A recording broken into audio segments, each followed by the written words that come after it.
नमस्कार, मी अश्विनी पवार. अश्विनी किचनमध्ये तुमचे खूप खूप स्वागत आहे. आजची आपली रेसिपी आहे मटन भेजा फ्राय. तर त्यासाठी लागणारे साहित्य हे 4 भेजा आहेत. हे चवीनुसार हळद, तिखट आणि मीठ. हे 2 बारीक चिरलेले कांदे, 2 बारीक चिरलेले टोमॅटो आणि थोडी कोथिंबीर. साधारण हे 2 ग्लास मी पाणी कढईमध्ये गरम करण्यासाठी ठेवलेले आहे. त्यात मी हे हळद आणि मीठ सोडत आहे. ज्या वेळेस आपल्या पाण्याला उकळी येईल त्यावेळेस हे जे भेजा आहे ना ते त्याच्यामध्ये एक 7 ते 8 मिनिटं फक्त आपल्याला बॉईल करून घ्यायचं. आपल्या कढईतल्या पाण्याला चांगली उकळी आलेली आहे.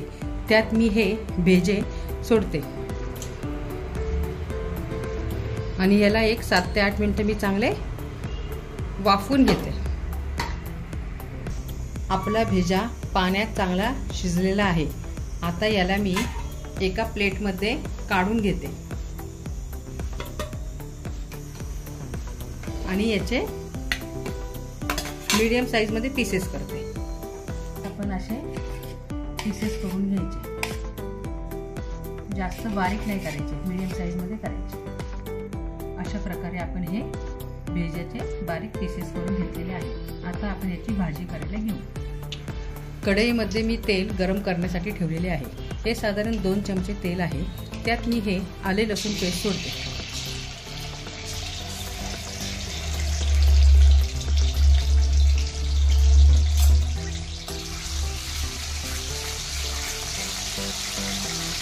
आता यात कांदा आणि टोमॅटो देखील सोडते.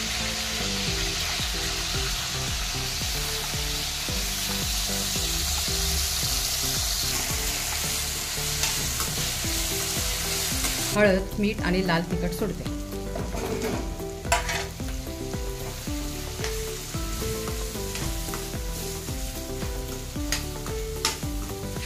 आता हा जो भेजा आहे तो देखील मी या कढईत सोडत आहे. याला परतताना एकदम अलगद परतायचं, जास्त बारीक त्याला होऊन द्यायचं नाहीये.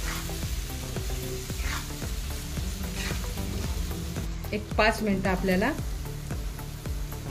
हा भेजा दम्मावर शिजवायचा. मग ही भेजा हा खाण्यासाठी आपल्याला तयार होणार आहे. त्यात मी थोडीशी ही कोथिंबीर देखील सोडलेली आहे. अशा प्रकारे आपला भेजा फ्राय खाण्यासाठी